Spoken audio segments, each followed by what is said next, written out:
Hi guys, and welcome to my Hwei guide. I've hit Master playing Hwei DC. I have a deep understanding of this champion. Today I'm going to share some tips and things I've learned while playing this champ. Over 250 games I've spent on him this season. Hwei's build for mid lane. Firstly you want to go Archangels, then you want to go Horizon Focus, and then ideally Rabadons. But you won't always be able to build Rabadons because you need utility items because of the enemy team. Like, if, for example, if they have a lot of burst, you want to build Sonias. So you don't get completely one-shot and become useless.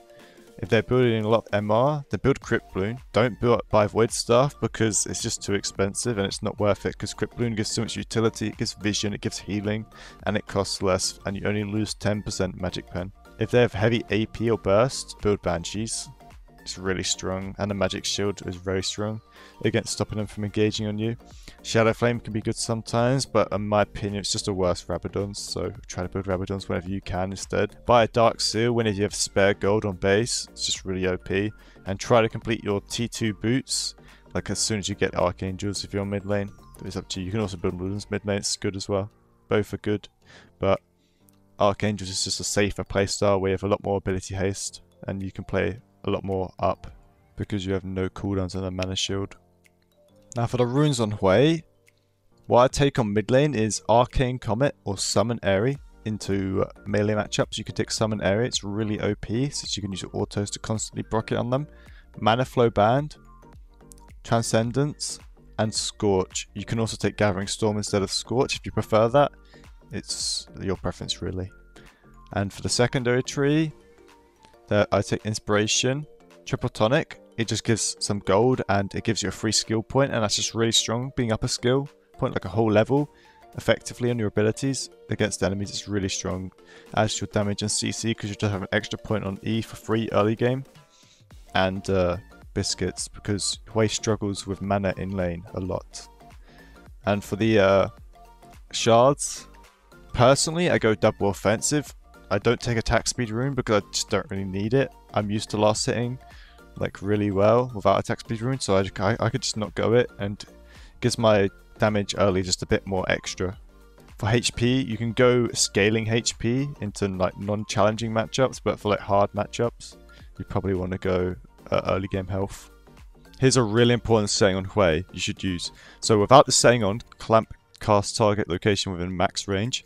If I try to cast my EE beyond the max range, he's going to walk until he walks into the range, which is not good. You want to cast it as soon as you can. So if you turn the setting on, what's going to happen instead is, if I refresh my cooldowns, he'll cast his EE at max range possible. Even if you cast it outside of like the cast area, he'll still cast it.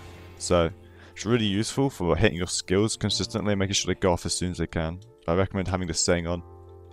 Hwei's QQ does the most damage to full health enemies. Now for Hwei's QW, if you use it on a target that's full HP, it's going to do less damage than QQ. But if they're isolated or CC'd, and they're about half HP, so I'll show you this damage it does, it becomes better than the QQ. Now if someone's running away from you, they're only going to go forward. So you want to like aim ahead of them, because they're only going to run away from you forward. So when you're using your QW to chase someone, that's the only spell you can hit them with. Put it ahead of them, because if they dodge towards you, you can just walk up and kill them really easily. But if they keep on running, they'll run into the QW. So you can actually one-shot the wave with Hwei when you have pre-Archangels. If you do in the middle, you completely one-shot the wave with your free spells. So if you want to base and no one's in lane, do that to completely one-shot the wave as fast as you can. Because without the E damage, like the E damage on the casters, they won't get one-shot by your QE. WE most of the time, like they'll be left 1 HP before you have Archangels. The way you can use your QE on objectives, if you already have Prio on an objective, an easy way to stop enemies from like coming in, just zoning them, is just throwing your QE, because they can't walk into it or they'll take massive damage. And if they do walk into it, what you want to do is, say this is enemy here, and they're walking up, just use WE and E on them. And if there's multiple enemies, look how much damage they take. 2000 damage. Obviously they have no MR resistances, but it does an insane amount of damage. And if they keep following, and you have ult up, you can just throw R in. And if there's like a team here, they're all going to get hit by the R and slow, and they probably instantly lost the fight if they kept carrying trying to walk in. Especially in lower elos, they might just ignore your like zoning. They might just try and walk in anyways, because they think, oh, Drake, I have to get the Drake. But you could just do this. You just zone them, keep zoning them, and that could instantly win you the fight.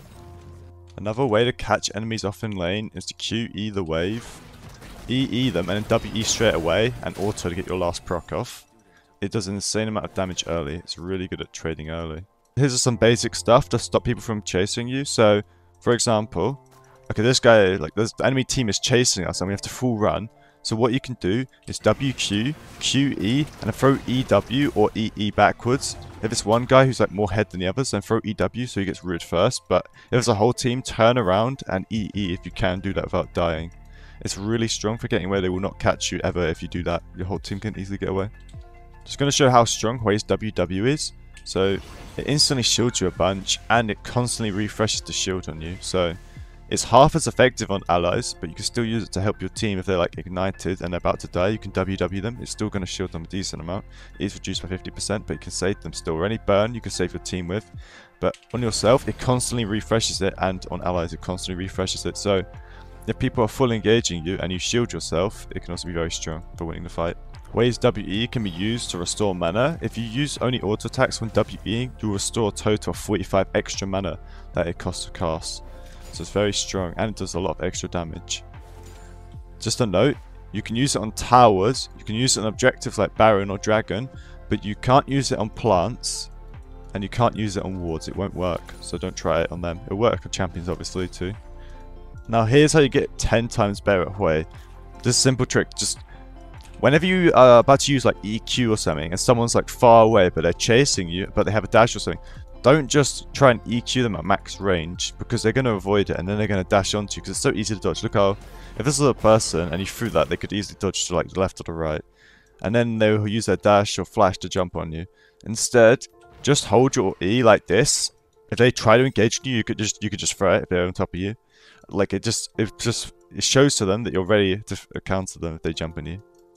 So just hold your ability. It's so important to hold abilities on this champ. Don't throw them out randomly, because the threat of you having this E is more than the actual ability sometimes. Like if you just hold it and don't waste it, like if you waste it, you're fucked. If you don't waste it, then the threat of you fearing them is still there. So it's really strong to do this.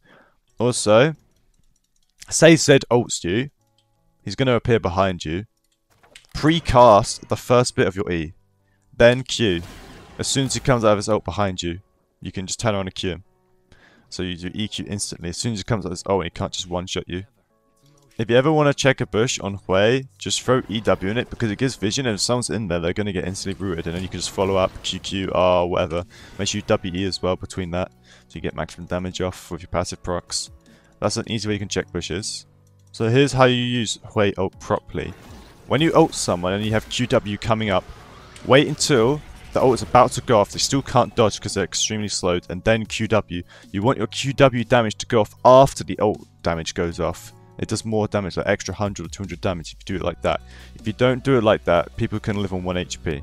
It's very important. Here's how you can pick people in the mid game. So throw EW if you know someone's there, then WE, QW once this went off, then R. Make sure you R before they come out of the route. And if you get QW back up, QW, as your ult is about to go off. So some of the flash buffering combos you can do are QQ flash to catch enemies up from a long range, or just to guaranteed hit them with your Q. The next one is EQ flash to get more distance, or to guarantee you hit. So for example, if you're close, they can't react to that. They won't be able to flash in time. And the last flash buffer is with your ult. So you want to ult and then flash, and it gives it extra range. So I'll show you how far I can hit this from. I'm all the way back here, and I still hit it. How crazy is that? From there to there, and I still hit my ult. Hwei is an immobile mage, so he struggles against many assassins. Some of them I'll show on screen now.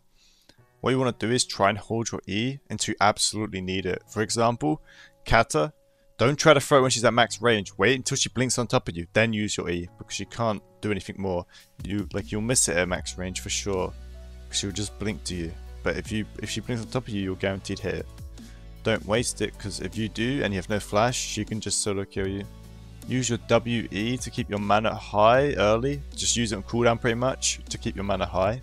And use it for trading the enemy, because it's really OP, adds a lot of extra damage to your autos and Qs.